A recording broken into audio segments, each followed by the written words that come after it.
ఒక్కసారి ఒక అడవిలో నక్క మరియు కాకి ఉండేవి. నక్కకి చాలా మోసపూరితమైన స్వభావం.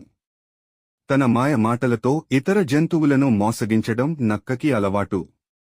ఒకరోజు కాకి ఒక చెట్టు మీద కూర్చుంది. ఆ కాకి అద్భుతమైన వేయించిన దోసను తీసుకుని తినబోతుంది. అది చూసిన నక్కకి ఆకలిగా ఉంది. నక్క తను చేసిన మాయ ప్రయత్నించింది. అయ్యో కాకమ్మా! నువ్వు ఎంత అందంగా ఉన్నావో! నీ గొంతు చాలా మధురంగా ఉంటుంది అంటారు. ఒకసారి గానం చేస్తే వినాలనిపిస్తోంది.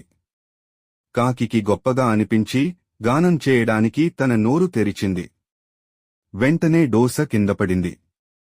నక్క తక్కువలోనే దాన్ని తినేసింది. కాకి తల దించుకుంది. అది ఎంతో బాధపడింది. రోజులు గడిచాయి. ఒకరోజు మళ్లీ అదే నక్క ఇంకో కాకిని మోసించేందుకు ప్రయత్నించింది.